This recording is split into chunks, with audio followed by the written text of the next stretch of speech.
So I want to thank everybody for coming today. This is our third of 3 webinars that are being part of the Spring Tips Teaching Imagination in Play series. I am pleased to be here today with my co-teachers, Andrea Alberti, who I announced her because she has her mouth full, so she has to smile while she's chewing. She knows I do that kind of thing.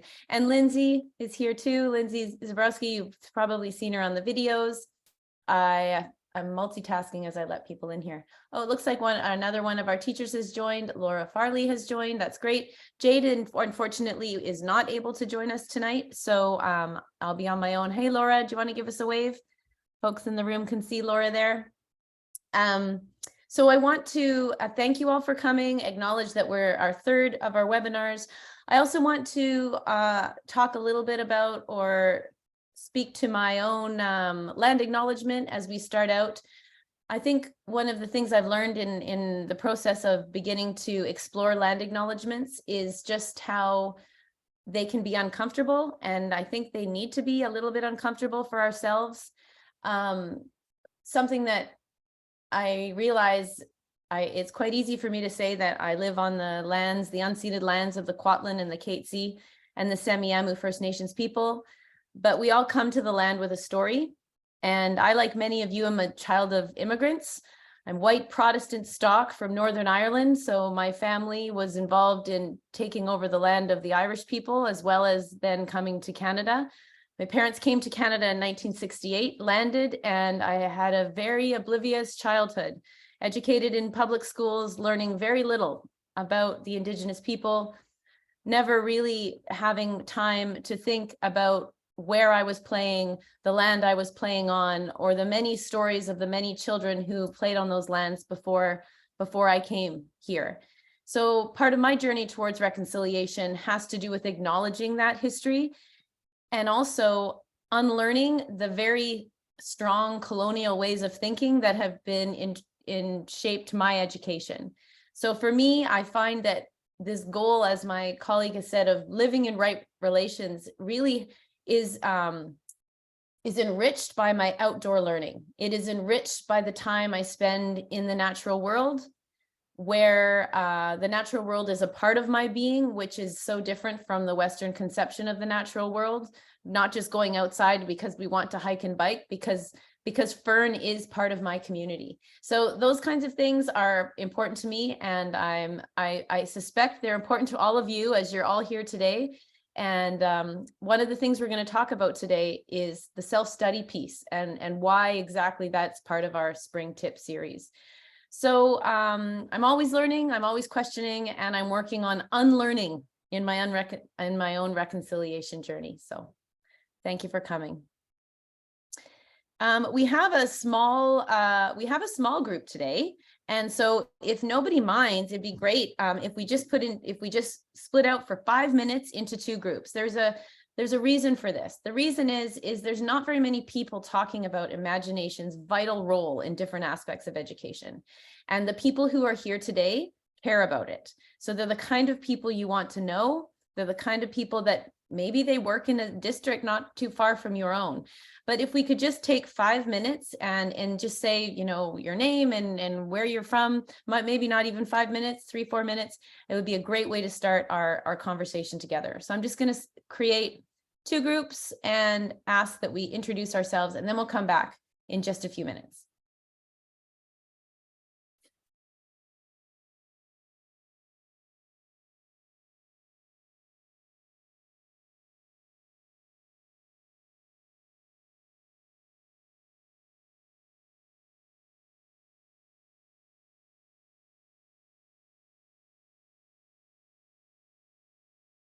Welcome back, everybody.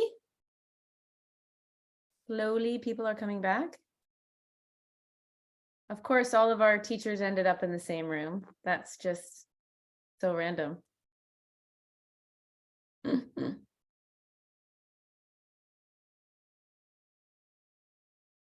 The other room should be back in about 20 seconds here.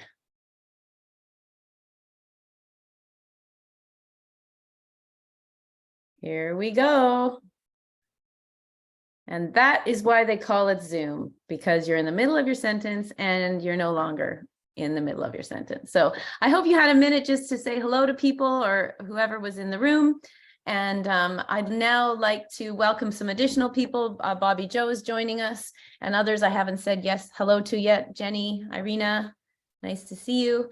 What I'd like to do now is to talk a little bit about why the self-study was a part of the past week, and discuss some of the reasons for the self-study. And then I'd like us to engage as a group in one of the questions of the self-study. And then I'd like to plant some seeds for the final few days of the spring tips and introduce a few more resources. And so if I've practiced this, so it'll be smooth, and we'll see if it's smooth. Can everybody see that?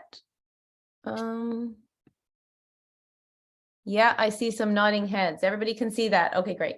So one of the reasons why we're doing the self-study, and I think I mentioned this on day one, is that I'm really interested to see if a walking curriculum can be the first step towards a broader, more imaginative ecological practice.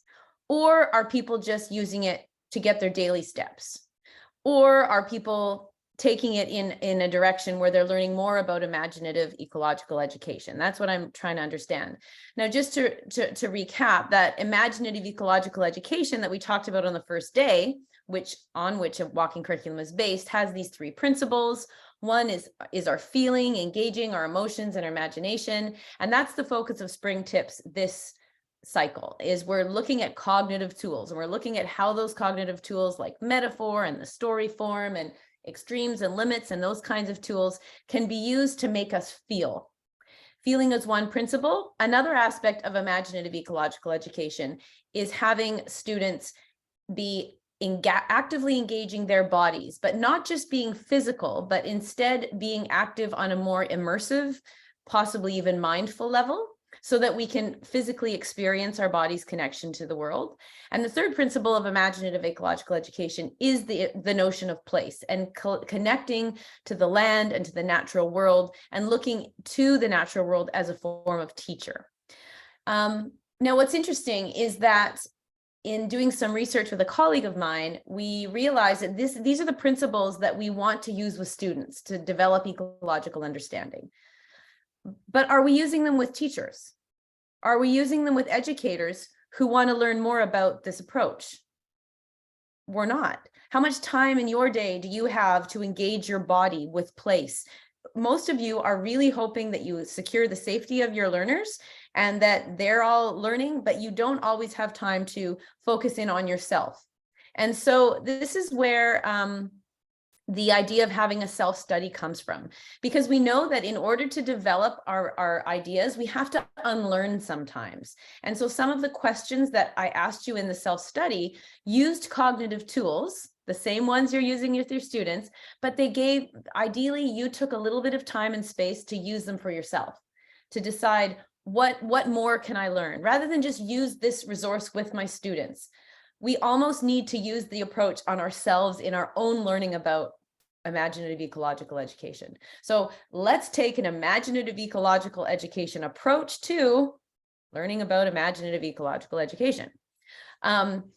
And what was interesting from some work I did was I was looking for sort of what are some good principles to decide to support teacher change. And I don't know if many of you are familiar with people like Michael Fullan, and I know those of you that studied with me, we talked about Michael Fullan and his notions of change. If you are familiar, maybe you could like give me a nod or a wave. He's very popular. We know about his notions of learning. We need to collaborate. We need learning to the new change needs to connect to our moral purpose. And all of those things are very valuable. However, Michael Fullan doesn't consider the more than human world. So when he talks about moral purpose, he's not considering that moral purpose includes our students, but also includes the natural world and the land as well. And when Michael Fullan says we need to engage in community, he's not also referring to the fact that we as teachers need to engage with the natural, more than human world around us. So this is when I came across a piece written by some local scholars, Fettis, Cole, and Blenkinsop. And they're saying if we want eco-social change, we need to sort of connect in three ways. We need to connect with all our relations in place. This really connects to the place notion of imaginative ecological education. They said we have to get away from this sort of neoliberal notion of time, and that we have a shortage of time and we're always pushing. And I realize you may say to me, well, we have very little time in our day as a teacher. I don't disagree with you. I've experienced that. However, if we're looking to change the way we understand the world around us, we do have to sometime and somehow create space for learning. So the self-study is a means, hopefully, for you to create a little bit of time for you to do the learning as well. And then the third principle that was interesting that they spoke about is the importance of mystery and unknowability. And if there's something about that, for me, it's imaginative. I'm so intrigued by the notion of the unknowability of the world around me. So very loosely then, you can see how the three principles of imaginative education kind of overlap this and give us a bit of a justification for doing a self-study. Let's apply some of the ideas of imaginative eco-ed to ourselves in learning a little bit more about why we're doing what we're doing. Ultimately, the goal of doing a little self-study is to make it a little bit less comfortable. Because one of the things I've heard about the walking curriculum is it's very accessible and it's very easy. And I'm very glad about that. But it doesn't do much then for shifting the narrative or pushing into new spaces. And that's kind of the goal of having an opportunity to do some self-study. I'm going to pause here for a second and see if anybody has any comments or questions or thoughts before we move into an interactive kind of activity.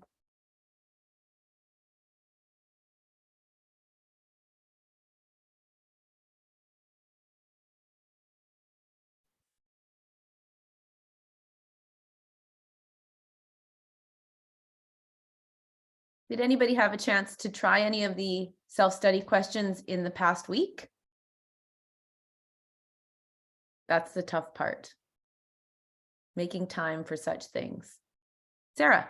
Mine kind of accidentally happened. I'm in the middle of some body work that I have to do, and I'm taking some really fundamental Pilates classes. And one of the things that she showed me was that I've got some just postural stuff going on while I'm walking. So I wound up, when I was doing reading through these, I started kind of playing around with the one that the sign of the walk, the heel to toe one. And then it was just coinciding with being really kind of, I don't know if super self-conscious of like walking isn't normal right now.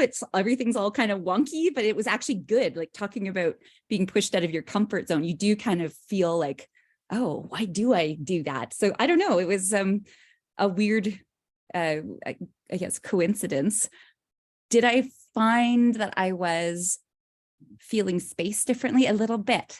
When it was the prompt about flipping it, where you have to think about how does your face feel to the air versus how does the air visualizing what would air feel if it came past me versus what do I feel when the air pushes to me. So Beautiful. Those are really, it was. And it's something I can see being very interesting to the many different ages of students I work with. Thank you for sharing that. I appreciate that. There's something to be said for, I've been learning about the world a certain way for 50 years. So it's going to take more than a few short walks to make me unlearn those things.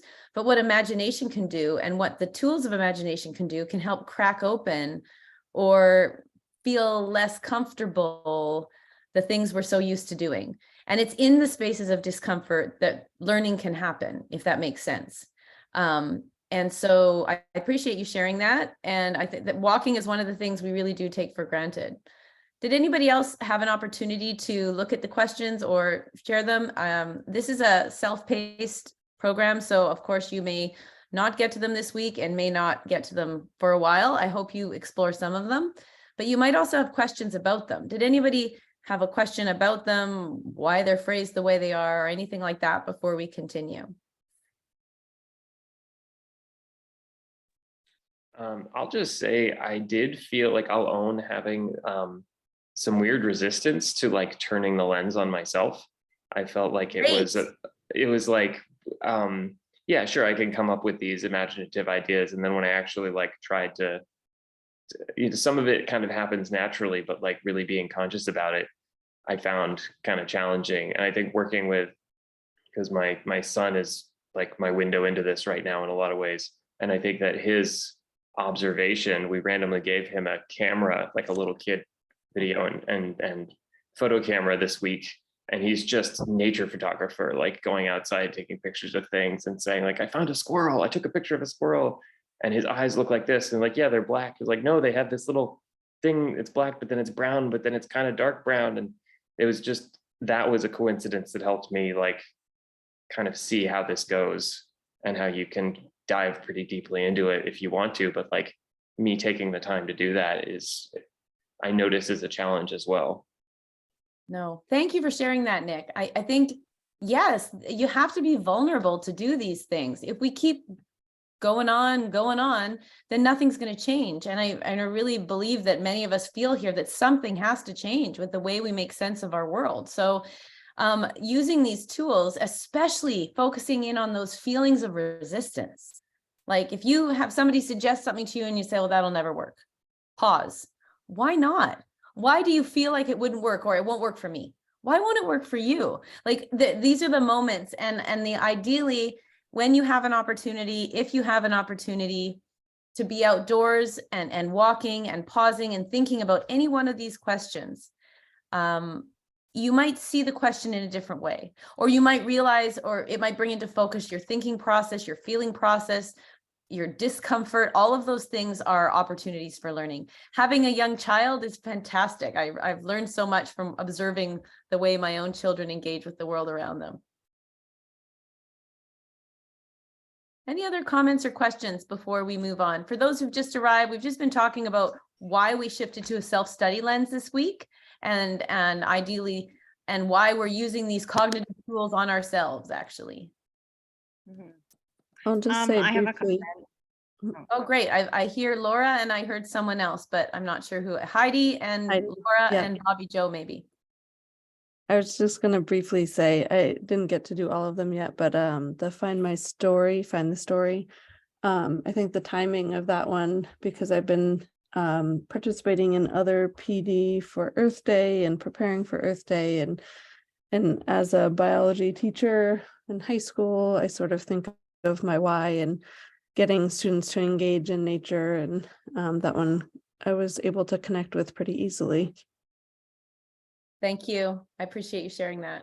I'm glad that it resonated for you and was helpful. Laura?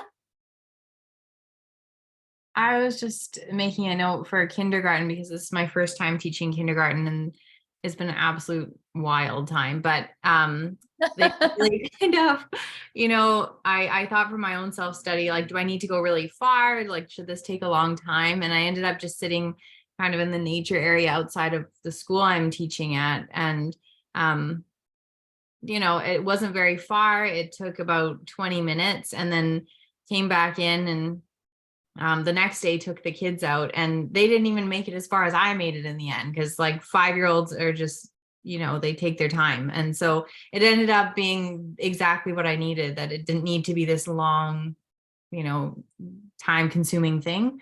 But yeah, just putting that out there. Thank you so much. I'm glad you went outside. The questions are different outside. The questions are different ideas come to you when you're engaging in outdoors. So I do encourage you to, if you can, take some time, whether you're just sitting, breathing. We all have to do that on a daily basis. And until the body says no, if you feel like you're just too stressed to do this, it might be the best time to do this, to take a breath for yourself. Bobby Joe, were you going to contribute something? Oh, yeah. Actually, I love that, Jillian. I heard a quote that, everybody should spend 20 minutes a day out in nature. Unless you're really busy, then you should spend an hour. And so true, right? Nice. I actually just got home from an 8-day silent meditation retreat. So I was in I know.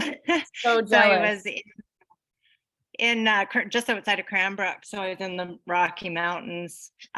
What better place to spend a lot of my time? And so just being out in nature and just the silence of everything and just like that feeling of connectedness. And it just makes me think of how few opportunities we have to just really sit comfortably in silence and take everything in.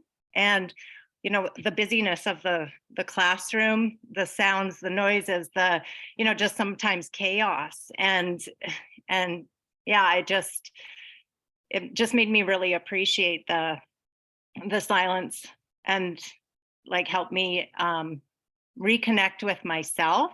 And I see how that helps kids, or could potentially help them really connect with who their little beings are, and how they feel when they sit amongst trees and right on the earth. And I saw so many squirrels and deer, and because it was just such a beautiful place, I was way closer to those animals, and it was profound and powerful. So it just gets me excited about thinking of kids being able to be like that in nature, not doing, just being. And it's cool. Thank you, Bobby Joe. And not just being active, not just getting them to run the track, but having them be still. And my own realization, I'm always learning, we maybe need to slow down in talking about imaginative eco-ed and focus on the teacher's own ecological understanding, right? How is that being developed when we have so many pressures on us? Jenna or Jen Sanders, please. I see your hand there. Yeah, it's Jennifer. Sorry, I guess they put my email up today. I must have filled it out wrong. Just Bobby Joe, you just made me think about two items I heard on the news that really connected with what I was doing with Outdoor Ed last week. And that was one about the problem with noise. There was one who was a musician. I'm a music teacher. So there's one who's a musician who was trying to find a quiet spot where he could get nature sounds into his recordings. And he couldn't find anywhere where people were not infringing, like the sounds of humans. And so it was interesting conversation to have with students about where are quiet spaces, where can we find the quiet? And then the other one was, there was a news piece this week about noise pollution and sound, just like we were talking about light and birds and trying to lower the light for birds. They're talking about, how is noise infringing on other than humans? And that's an important discussion when we go on our walks. Like, is it ever quiet where we are? And what are the lovely, unlovely sounds? Maybe, I don't know. Thank you. No, thank you. I appreciate that. I hope that you might take some time to do some of these questions. You're obviously been thinking about them, and I do appreciate that. I want to do a question together, and we're going to jam, because we're going to use a Jamboard. But I know that all of you haven't done that before, so I'm just going to quickly share my screen, and then I'll put the link in. So don't worry about it. What I'm going to do is put a link in the chat, and when you click that link, you'll come to this screen, and from the top, you can go through different questions. If you want to write something, there's a pen there. You click it, and you can do a little squiggle. You can erase what you've done. You can put a sticky note on there, add something to your sticky note. You can even upload a picture if you want. What I've put onto these 6 slides are the questions about imagination, because we all come in with some serious conceptions of what imagination is. So on this first board, I'd love you to contribute what feelings or ideas come to mind when you hear the word imagination. You can then click to the next one that says, where does imagination most exist? Where does it least exist? You're anonymous on this, by the way, so just be honest. Who or what or who is most imaginative? And I don't want anyone to put their name on the right side where who or what is least imaginative. But do you think certain careers are less imaginative than others? What's your favorite plant? I just threw that in there because I do have a favorite. I'm wondering what yours is. And then this approach to teaching is intentionally imagination focused. So like, what does that actually mean? The last question I'm going to ask you to ponder individually, and then we will discuss. So what's going to happen is I'm putting the link in the chat, and you're going to get to play for a few minutes. You can click on any of the screens and add your thoughts, add your ideas. Let's take 5 or 10 minutes, and then we'll begin to notice how we're all feeling as a group about these different dimensions and questions. The very last slide, as I said, is really a question we need to do outdoors, but we're going to maybe point at it. So I'm going to mute myself, and I'm also going to add to the Jamboard for the next few minutes.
Sorry, I was so focused on jamming. I noticed some people are being asked to download it on their phone. I've never done it on my phone. I've only used it on my computer and I've never been asked to. So if you're not comfortable, obviously, please don't worry about that.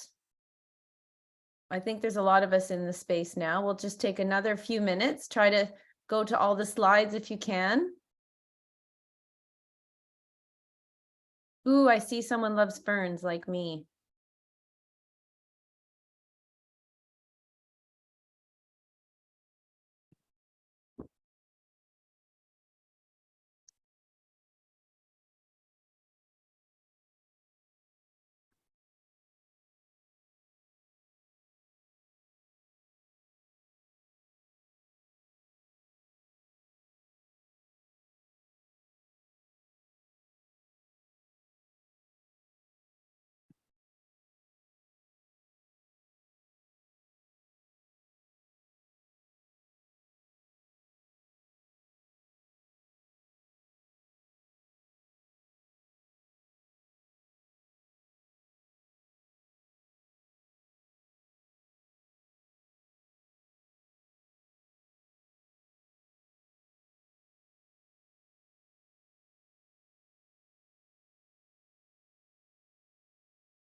We'll just take another 2 minutes and then I'll share my screen and we'll look through it together. It's a neat way to share our ideas using some cognitive tools as we go.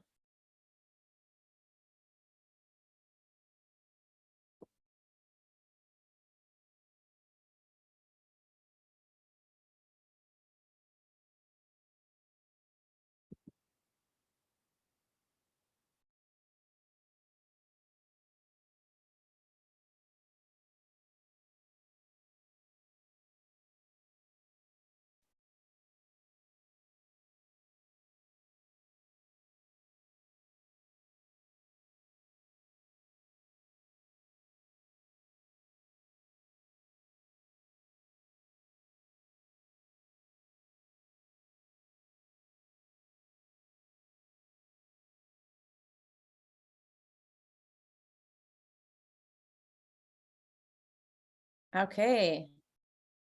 So I'm sharing my screen. So we're all, hopefully you can all see it.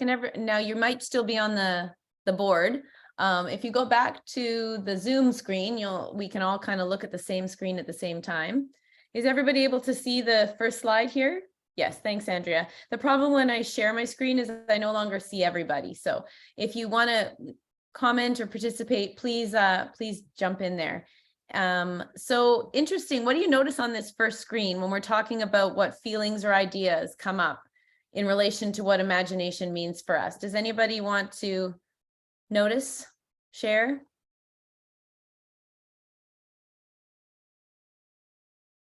Can I put Lindsay on the spot? What do you notice, Lindsay? Just for old time's sake, make me put you on the spot. Well, I can share about mine if that's okay. Yeah. I put up the picture of the sky with the clouds. We did a color walk with my grade 2s and 3s, and I wanted them just to find found objects if they could, and if they couldn't find something they could take with them, then I would take a picture of what they wanted to capture the color. And just before we were about to go inside, one kid asked me to take a picture of the sky, and I would never have thought to take a picture of the sky because I was busy looking at the ground for found objects. So I thought that was really cool. And it's obviously a beautiful, beautiful blue color to collect. That's a lovely metaphor for imagination. It's like looking up when you've just been used to looking down, for sure. Yeah. Thank you. Does anybody want to share or be willing to admit they said my otherly vision? I'm intrigued. It's very poetic. That was me, And who's that? I can't. Who's that? Angie. Oh, hey, Angie, do you want to speak more to that? Yeah, so I grew up in the city, and I did a lot of traveling in my mind through books and through stories. And so when I talk about my otherly vision, I just think of the times where I got lost in my imagination in these otherly worlds that, kind of came through this deep imagination and this deep longing for just being outside within nature. Oh, thank you so much. I appreciate that. I feel like that picture beside it, I don't know who put that in, is sort of a child lost in this magic or of a story or whatever. That's beautiful. Freedom, joyful. I see stories, creative, out of the box thinking, boundaries melt away. There's a few times then we talk about waking dreams, for example. So almost the unreal, but it's real. And that's something I think we need to push back against as educators, that imagination is make-believe, that imagination is the unreal, that it's not tethered to reality, because imagination helps us learn every day. Imagination is what will get people to actually change their behaviors in ways that support sustainability. So it is the aspects of the world we don't fully know yet, but they are achievable when we believe in them. So it's possibility and it's freedom. It's exciting is the thing that it is. Like, none of these words are like depression, boring, humdrum, not worth it. These are all exciting words in my mind. I'm gonna switch screens because we know we never go past 5 o'clock. So obviously you might have been like, why is she making us say most and least? Well, as the teaching team knows, one of the things we actually do as human beings is kind of, when we first encounter a topic, we kind of try and get the borders of it. And so this is an example of that. Like, what do we consider most places where imagination most exists? It exists in play and joy and curiosity and books and the jungle and the forest and in music. I see music a few times.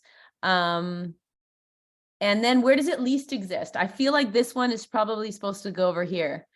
The strict rules and the order, the rubrics. That's me. I'm very anti-rubrics. Rules, mandates, spreadsheets, the anxious mind, the Canadian Revenue Agency. I also put that one in there because I'm having a lot of trouble with my taxes right now. But there's places where we assume it least exists. The reason I put this in here is because I was part of a discussion once where somebody said, is a taxi driver imaginative? And we ended up realizing that probably incredibly and very imaginative. We couldn't end up coming up with a, we felt like it was a taxi driver engages their imagination in massive ways, if you think about it. So the question is interestingly, nobody here kind of named a profession or anything. Well, I did, because I named the Canadian Revenue Agency, so maybe I should take that out. But you all name things that are quite framed, and in those spaces you probably feel confined. But in the child's mind, in joy, in outdoors, oh, that's interesting, politics, and we got 2 votes for politics. Interesting, where does imagination least exist? In hate.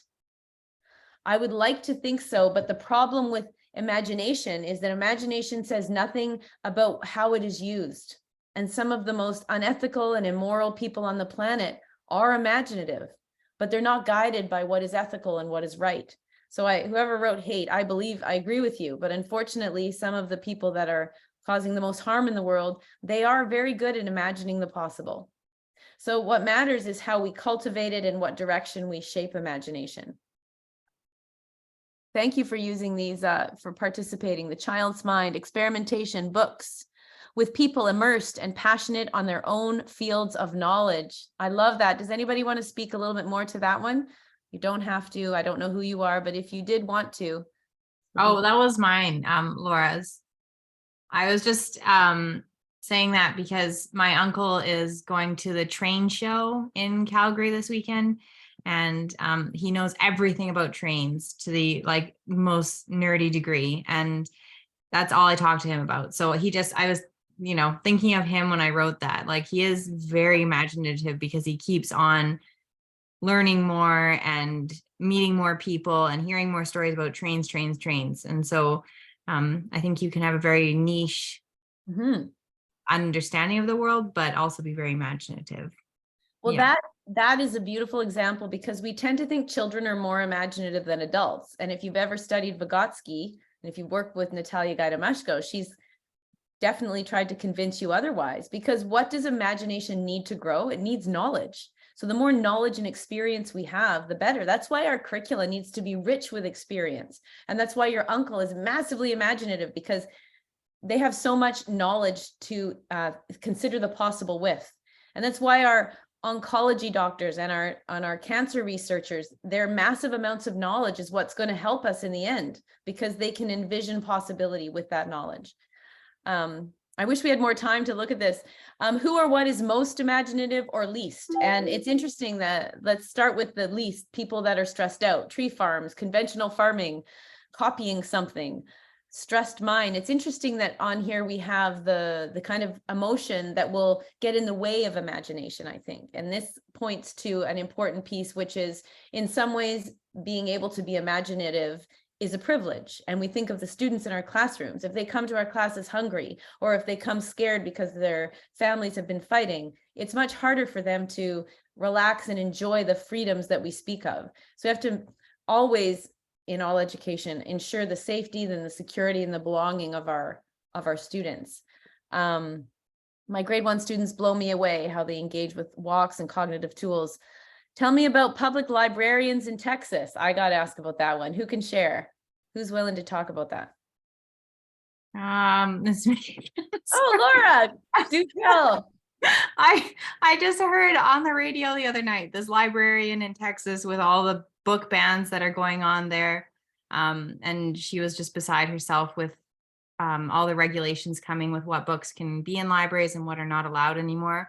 And so she said, like, her own words were she needed to start reimagining what a library would look like. So her and a bunch of the older librarians in, I think, Houston or something, were trying to figure out how they were going to set up a new library. And Love it. yeah, it was just interesting. Thank you, Laura. That's funny. This is anonymous. I don't know. Can somebody speak to regenerative farmers? I'd love to hear more about that. I don't know who did that, if you're willing.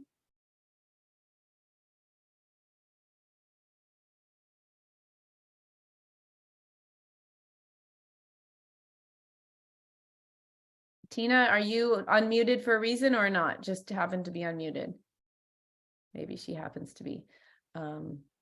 Did anybody want to speak to something? Oh, would the profit-driven thinkers, everything is about money, be willing to share on that one? That one was me. I think I'm just really sick and tired of that being the context that everything has to be, I guess, translated into. And as an artist, as well as an ecologist, I'm getting really tired of trying to come up with the value dollar of a feeder piece or a fish or a tree. Why do they get to decide? And it's our whole world is kind of, it really revolves around that idea. And it sets these constraints that are so toxic and damaging and harmful. So yeah, it's the part that really bugs me. But I really feel, right? No, it rubs up against that. Go back to that abundant time. We don't have time in curriculum to do X, Y, or Z. We make time for things we value. We always have. We always have. And so it's true. Bottom line thinking, for some people, it depends if you're using your imagination to get as rich as possible, but that's a certain kind of imagination I also don't want much to do with. But if you're using imagination in ways that can sort of rethink learning for learners so that we have more children flourishing and more teachers flourishing. Now that is imagination. Well, and I do think it goes back to what you said. Imagination has ethics. And those are important to acknowledge. Absolutely. It has to. We have to be very careful with imagination.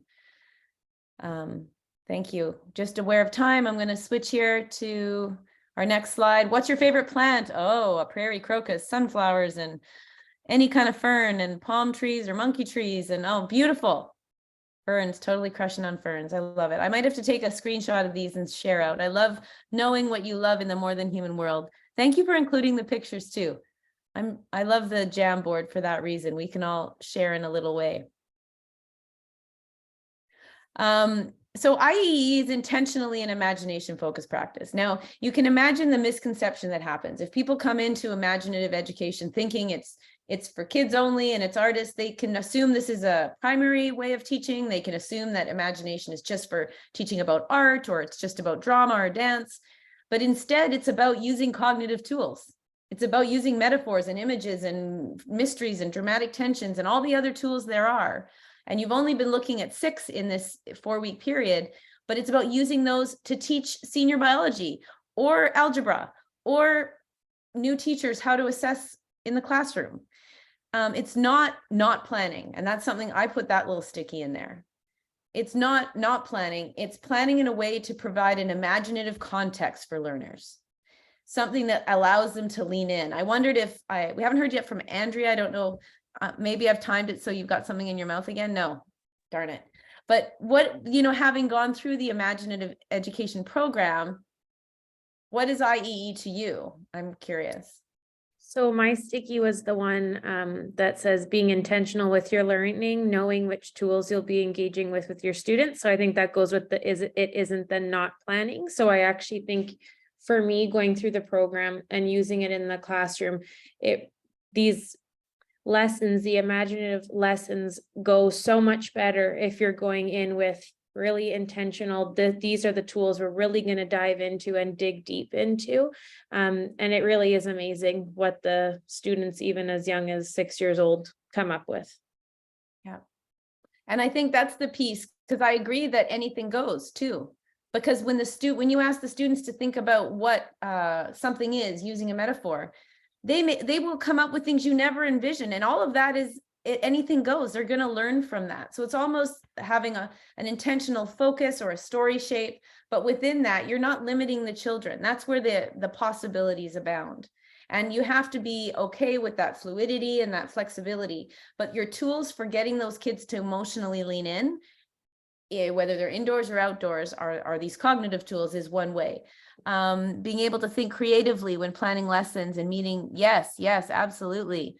Absolutely fun for kids. Imaginative education, using imagination is fun for everybody, including the teachers, honestly. I love that. Being courageous. You need to be courageous to be an imaginative educator, because you're willing to try things you've never tried, or you're willing to have students express meanings that you may not have expected. And so it's open and it's emotional. It's an emotional way of teaching. Thank you for participating in this Jamboard. This has been good. I've enjoyed this a lot. So the final piece of the question that was part of the self-study, and I just pulled this from the last one on the sheet, was this one. And this one is like blowing my mind wide open. From an Indigenous perspective, and specifically if you're interested, you can send me an email. I'm going to put my information in the chat in a second. From the Haudenosaunee perspective, imagination is not a quality of the human mind. That's a very colonial conception, according to these Indigenous scholars. But imagination is a quality of the land itself. And I have thought about that a lot, and I have a really hard time making sense of it through my colonial way of thinking, except when I'm outside. So the homework I invite you to take on, whether you're walking somewhere, whether you're sitting outside in your backyard, think about that question again. What does it mean to think about imagination as a quality of the land itself, rather than only a possession of the human mind? Now, as adults, philosophical thinkers, I think that probably will get you to lean in. It's a question that is probably unusual, and that is the philosophic imagination at work. I love people are already sharing being present, observant, and accepting, walking in places and spaces that have a history and a life beyond me. That's beautiful. My footfalls can consider who was here before, a few minutes or 1,000 years ago. Oh, that's poetic. That's beautiful. Seeing the beauty in what is around us. How is the land being made through creativity and ideas, and the imaginative nature of the land itself. Thank you for participating in that. I'm just gonna, so I do encourage you to take that question and move outside with it. Take many of the questions and move outside with them. Before I have some final announcements, just from our final session, where I hope you've enjoyed digging a little bit into this notion of imagination as a group. I hope everybody has felt like they've had an opportunity to share their voice through the Jamboard. Were there any comments or questions before I share a few final opportunities with folks?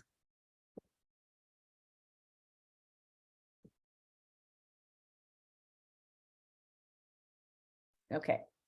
Sorry, Jillian, I just wanted to say real quick, the eureka moment for me for this has been connecting the emotion to to the work, and realizing that art, art, music, theater, storytelling in general all elicit emotion from us. And if we can connect that to the natural world, that's gonna invest us. And I just wanted to like thank you for like I kind of knew that, but like this sort of started to fall together for me as an artist, as a musician, and also as an educator. So thank you.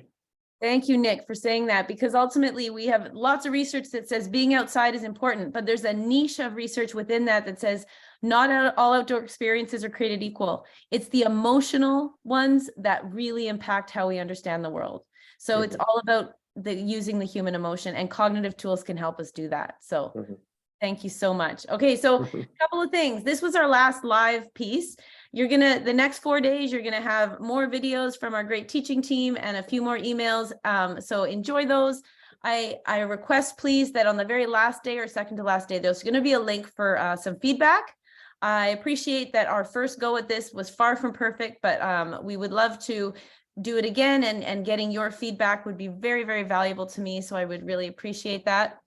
If you would be interested in doing any more kind of self-study or being with a small group of teachers where you take this work up in ways, and maybe we meet monthly and discuss and go deeper into our own understanding, please let me know in the chat or send me an email, because I'm going to be doing a bit more research in the year to come, which is looking at how are we best doing professional learning around imaginative eco-ed. And I'm slowly coming to realize that we need to employ the tools of imaginative eco-ed to make that happen. So if you're interested in doing a bit more self-study, I would love, love, love for you to be part of that.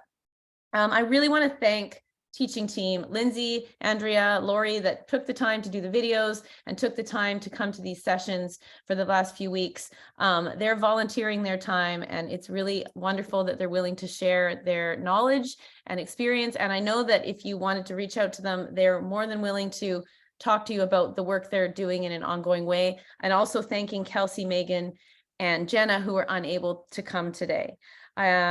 Huge kudos and thank you to Jade and the Outdoor Learning Store and CBean for setting up all of the online pieces, also doing that and supporting our webinar series. Just fantastic.